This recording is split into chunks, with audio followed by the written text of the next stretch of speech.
오늘 함께 은혜 받으실 말씀은 창세기 13장 8절부터 10절입니다. 다 같이 한 목소리로 합독하신 후에 말씀을 나눕니다. 읽습니다. 아브라함이 롯에게 이르되 우리는 한 친족이라 나나 너나 내 목자나 내 목자나 서로 다투게 하지 말자. 내 앞에 온 땅이 있지 않느냐. 나를 떠나가라. 내가 좌하면 나는 우하고 내가 우하면 나는 좌하리라. 이에 롯이 눈을 들어 요단 지역을 바라본즉 소알까지 온 땅에 물이 넉넉하니 여호와께서 소돔과 고모라를 멸하시기 전이었으므로 여호와의 동산 같고 애굽 땅과 같았다. 아멘. 오늘 제목은 요단 애굽 성악과 이렇게 나열했어요. 오늘 말씀도 좀 잘 들으시면 좋겠습니다. 눈에 보이는 대로 판단하면 거의 망합니다. 그런데 이상하게 눈에 보기에 좋으면 좋아요. 이게 우리가 근본적으로 악하다라고 하는 증거입니다.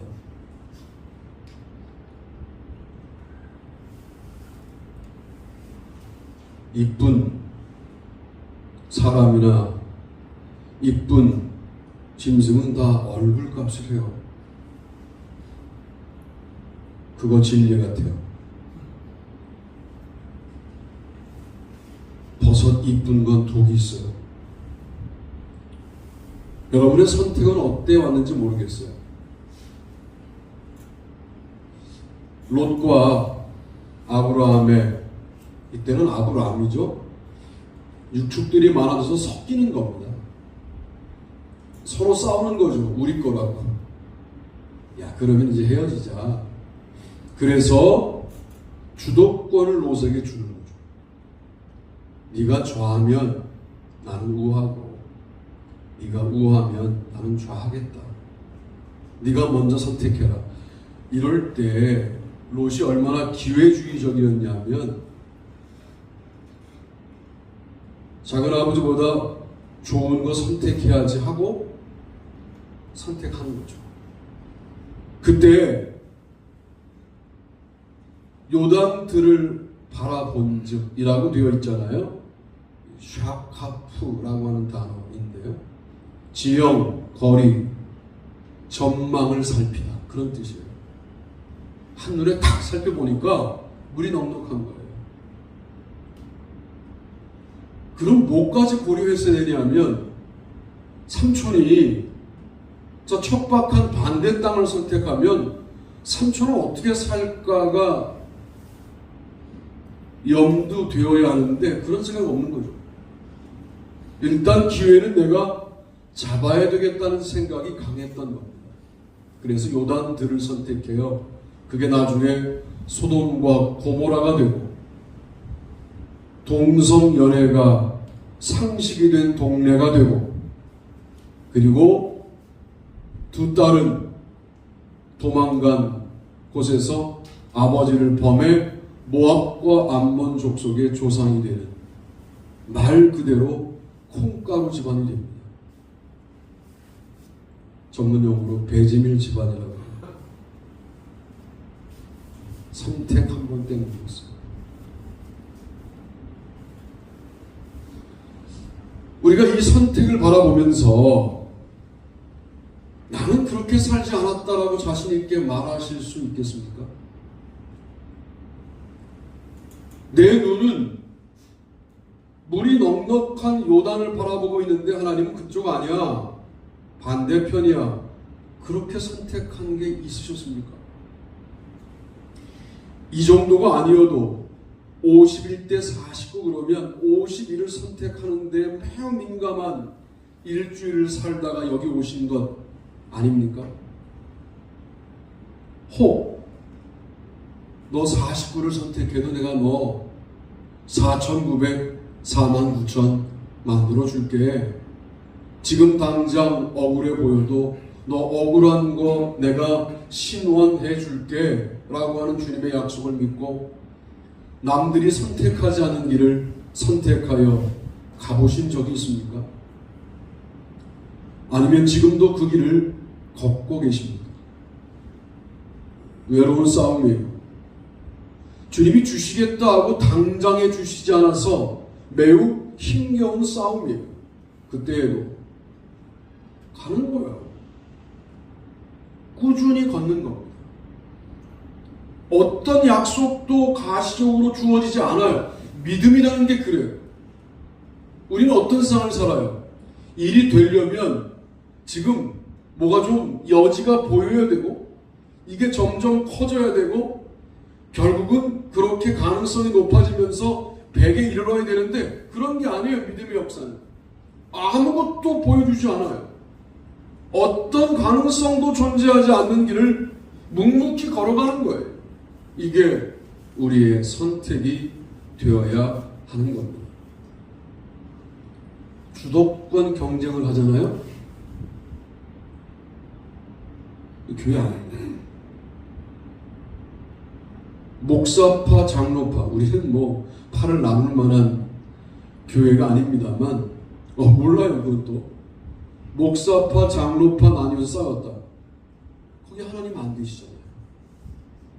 인간이 누가 나에게 선호이다 라고 인간을 선택하는 거니까 하나님이 안 계시다 그 말이에요. 그런 건 교회가 아니다 그 말이에요. 여러분 교회를 분명히 하셔야 돼요. 장로하고 목사가 서로 편먹고 싸우는데 어떻게 교회입니까 거기가? 세상보다 못한 곳이죠. 우리는 혹시 그런 일이 있을 때 누가 먼저 어떤 선택을 해야 되느냐? 주도권을 턱 내려놔야 돼요. 사랑하지 않아서 내려놓는 게 아니에요. 이거는 쉽게 포기하기 때문에 내려놓는 게 아니에요. 교회를 위해서 내려놓는 거예요. 여러분 그 선택이 정말 아름다운 예배입니다. 교회를 포기하겠다는 게 아니라 척박한 선택을 하여 가겠다는 거예요. 이게 아브라함의 선택이었습니다. 왜 아브라함이라고 눈이 없겠습니까? 요단들을 바라보면 저희가 유리하다라고 하는 생각이 왜 안 들었겠습니까? 유불리를 떠나서 하나님이 가라고 하는 곳으로 가겠습니다라고 하는 결단을 해야 불리한 곳을 바라보는 영적인 눈이 열려요. 그게 신앙이에요. 예수 믿고 복 받자. 누가 이걸 신앙이라고 가르쳐 나가지고 참 교정하기 너무 어렵습니다. 예수 믿은 게 복입니다. 할렐루야. 뭔 복을 더 달라고 하십니까? 예수 믿고 구원 받은 게 얼마나 큰 복입니까? 물질 축복이 올 수도 있고 안 올 수도 있죠. 그건 조건이니까. 본질적인 복을 받아놓고도 내가 예수 믿었는데 된 게 없다. 이렇게 훈련시켜놔서 제가 지금 목회 평생 외쳐도 수정이 안 돼요. 이거 그럴 만큼 폐해가 큽니다. 여러분 이제는 우리쯤 나이가 되잖아요. 불리한 선택을 하세요. 도리어 거기에 하나님의 뜻이 있을 가능성이 많습니다. 아멘. 어려운 선택, 이거 내가 어렵게 선택해서 이 사람에게 다 많은 몫이 가게 되면 이 사람에게 내가 일단은 믿음을 가진 자로 부각될 수 있다면 어려운 선택을 해서 그 영혼을 사세요. 그를 그리스도인 만드세요. 나가서 너무 악랄하게 싸우지 마세요. 열심히 살되 악해지지 맙시다. 어떤 사모님이 그러시더라고요. 갈등의 상황에서 그 사모님의 말 한마디가 저는 하나님의 말씀처럼 들리더라고요. 아무리 갈등이 있어도 죄 짓지는 맙시다. 그러시더라고요. 근데 그 말씀이 맞다. 우리는 갈등의 상황이 생기면 상대편을 악마화합니다. 죄 짓는 거죠. 제가 가끔 가끔 말씀드리죠. 상대편이 악마가 되면 여러분은 천사가 되는 것 같지만 아니에요. 상대편을 악마로 만든 더 악마가 된 거거든요. 근데 이거를 상대편을 악마화해요. 그리고 자기는 되게 의로운 줄 아는데 이게 착각입니다. 더 큰 악마가 된 거예요. 지금 한국적 정황이 그렇지 않습니까? 신앙을 그런 정도로 이해하고 있는 아주 민도 낮은 신앙생활이 요즘 진행되고 있는 것 아닙니까?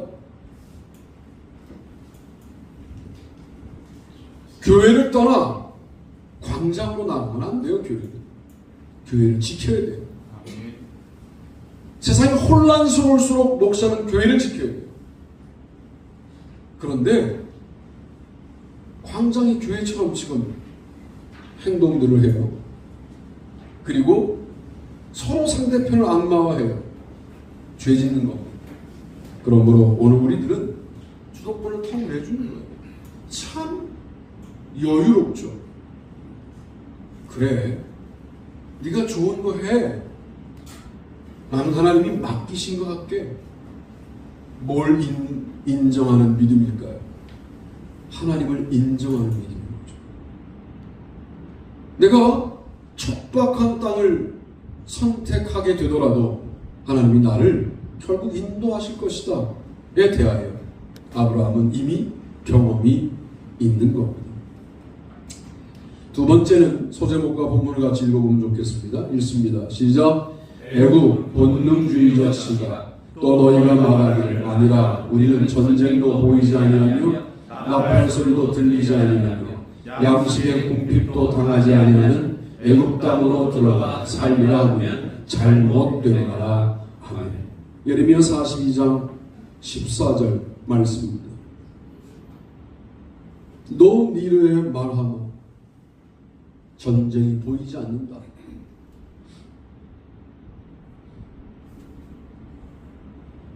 지금 당장은 그렇죠. 이게 무슨 상황이냐? 바벨론이 남유다를 정복했어요. 그러자 바벨론의 통치에 순응할 거냐, 여기에 반대하여 애국과 손을 잡을 거냐, 이런 갈등들이 생긴 거죠. 그때 하나님은 바벨론의 통치에 거하라, 이렇게 지금 말씀하십니다. 사실은 현상만 놓고 보면 어떤 마음이 드냐면, 아니 왜 그렇게 비굴하게 살아야 돼? 이런 마음 들고요. 독립을 위하여 애굽에 망명하여 바벨론 세력을 물리치는 선택을 하는 것이 훨씬 더 애국하는 길 아니야? 라고 하는 명분이 애굽에 있는 것처럼 여겨져요. 하나님의 계획을 보세요. 바벨론을 선택하면 바벨론 왕중 느부갓네살을 내 종으로 만들어, 하나님의 종으로 만들어 이스라엘 백성들을 그 우산 가운데 두도록 만드는, 이미 경험이 있습니다. 애굽의 우산 가운데 있다가 칼을 뽑을 수 있는 장정만 60만이 됐던 경험이 이미 역사적으로 있던 남유대 사람들에게 느부갓네살을 통하여 그렇게 만들어 주려고 계획하고 있었고, 바벨론이 페르시아에 망하면 고레스라는 왕을 통하여 본국으로 돌아가 다시 성전을 지을 수 있게 만들어 주려고 계획했고, 페르시아가 망하고 헬라가, 로마가 그때 예수님 보내서 모든 것들을 회복시키겠다라고 하는, 하나님 그냥 한눈에 전체가 파노라마처럼 탁 보이는 그런 관점으로 바벨론을 선택하라고 말씀하시는데, 인간들은 지금 당장 애굽을 선택하는 게 좋아 보이는 거죠. 본능적인 거예요, 이거는.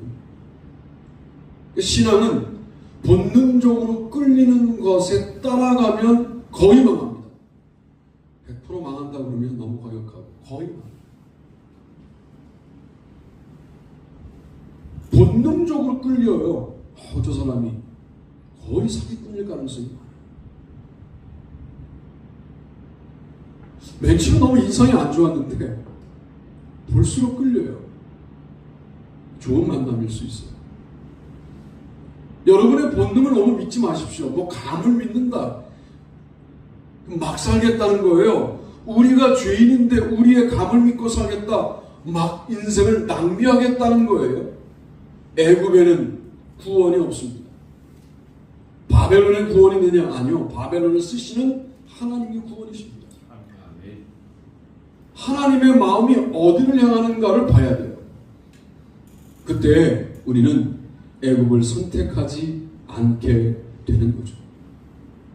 지금 당장 우리는 전쟁도 보이지 아니하고 나팔 소리를 들리지 않아요? 침략당하는 전쟁도 없고 침략하는 전쟁도 없단 말입니다. 양식에 궁핍도 없어요. 먹을 게 풍부해요. 거기에 가면 살겠구나. 이게 계산인 거죠. 이게 우리의 판단인 거예요. 그런데 그거는 올바른 선택이 아니었다. 여기에도 전쟁이 보이지 아니하며 라고 하는 보다라고 하는 단어가 나와 있는 것을 주목해 봐야 합니다. 왜 하나님은 바벨론과 편 먹으라고 하느냐? 현상만 보면 마치 예레미야가 친바벨론파고 나아만은 다른 애국을 가자고 말하는 사람들은 친애국파의 갈등으로 보이지만 이건 그런 상황이 아니고 하나님이 이스라엘을 바벨론에 두시기로 결정하신 상황. 가끔 이해할 수 없을 때가 있어요. 어차피 속국으로 존재한다면 바벨론보다는 애국이 좋은 것처럼 보일 때가 있어요. 그때에도 엎드려 기도하시게 되기를 바랍니다. 아멘. 본능적으로 끌려요 애굽이. 그때 뭐 해야 돼요? 기도하셔야 돼요. 짧게라도 기도하셔야 돼요. 어떤 일이 주어졌어요. 와 이건 주님이 나를 위해서 예비한 일처럼 확 끌려요. 일단 그냥 잡지 말고 기도하고 잡으시다. 기도하고 잡는데 뭔가 서걱거려 놔요. 당신의 일이 아니에요. 당신의 길이 아니에요.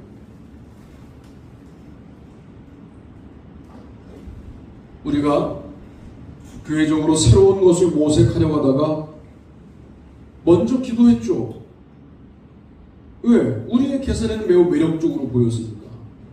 기도하지 않고 결정한 일이 없어요. 그리고 하지 않기로 결정한 게 2번 있었어요.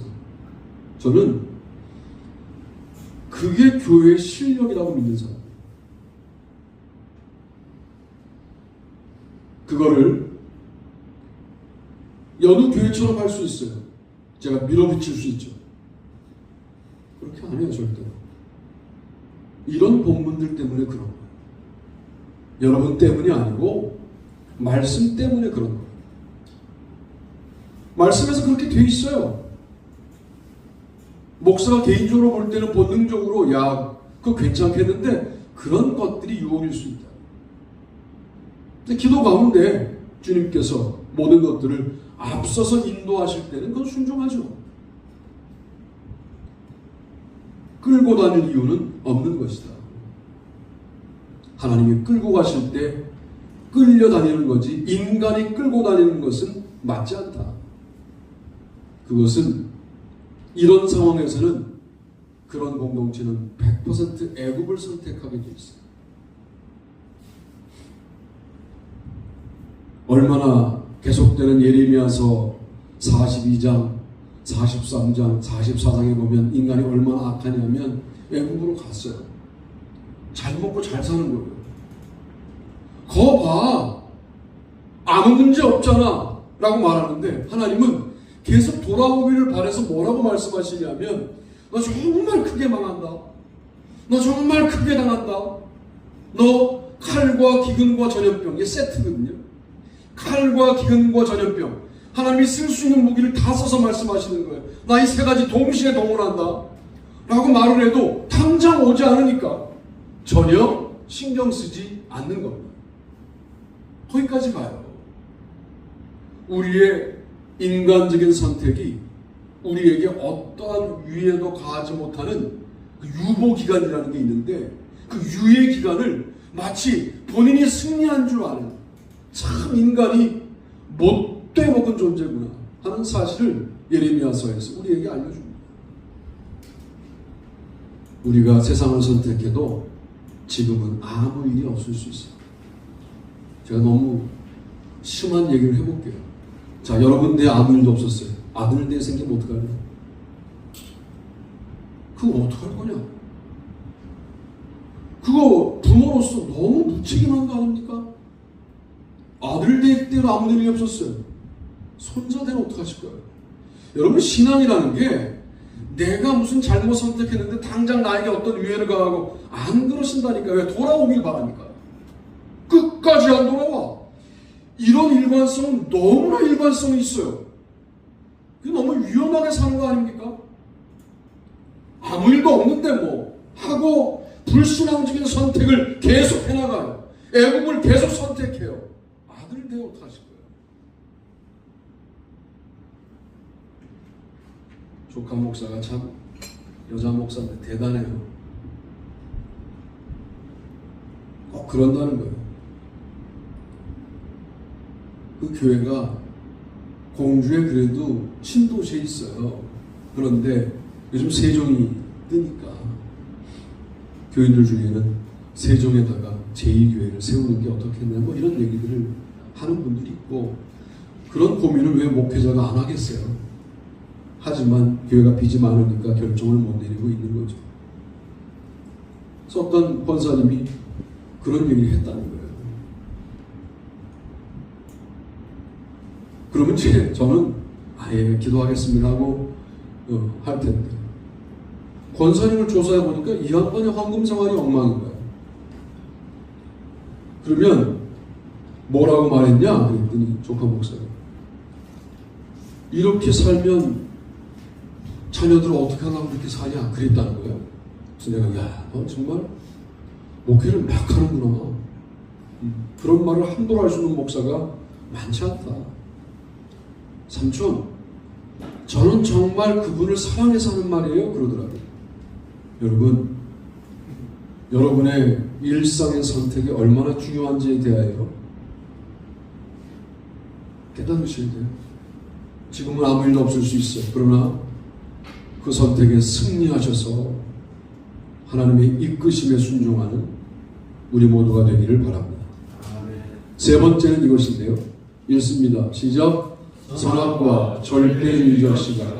여자가 그 나무를 본즉 먹음직도 하고 보암직도 하고 지혜롭게 할 만큼 탐스럽기도 하는 나무인지라. 여자가 그 열매를 따먹고 자기와 함께 있는 남편에게도 주며 그도 먹은지라. 아멘. 창세기 3장 6절. 여기서 그 나무를 본즉 할 때 라, 시각적 인식이 감정, 판단, 행동으로 이어질 때 쓰는 단어. 보니까 탐스러운 거예요. 앞에 무슨 얘기 들었느냐? 너 저거 따먹으면 죽지 않고 하나님처럼 돼. 하나님처럼 되고 싶은 욕심이 붙으니까 그 나무를 본즉 탐스럽기도 한 거예요. 그 열매가.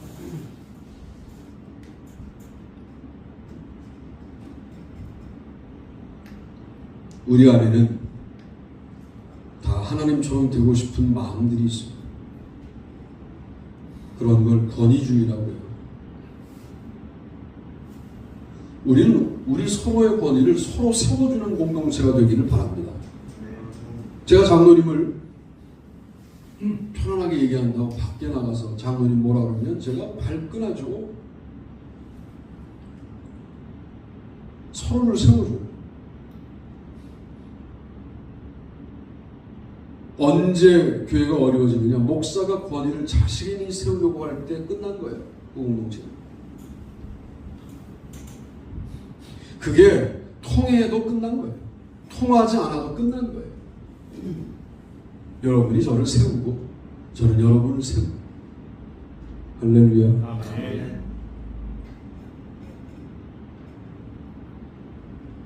선악과 따먹지 마세요 제발. 하나님인 줄 착각하시지 마시라. 십계명에 하지 말라라고 나와 있는 모든 것들은요, 어떤 의미가 있느냐? 여러분, 살인하지 말라. 여러분이 사람의 생명을 거둘 권한이 없습니다. 왜? 하나님이 아니시거든요. 간음하지 말라. 다른 사람을 여러분의 쾌락의 도구로 사용할 수 있는 권한이 없습니다, 여러분. 왜? 인간이니까. 하나님이 아니에요. 이게 모두 권력의 의지가 반영된 그런 계명들인 거예요.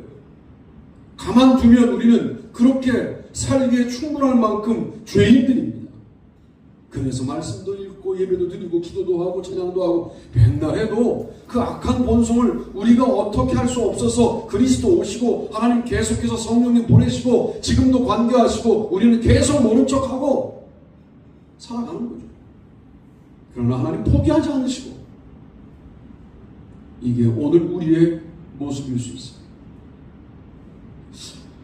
내가 내 삶에 따먹은 선악과가 무엇인가에 관련하여 깊이 있게 묵상하십시오. 아, 이건 내가 하나님 된 거다.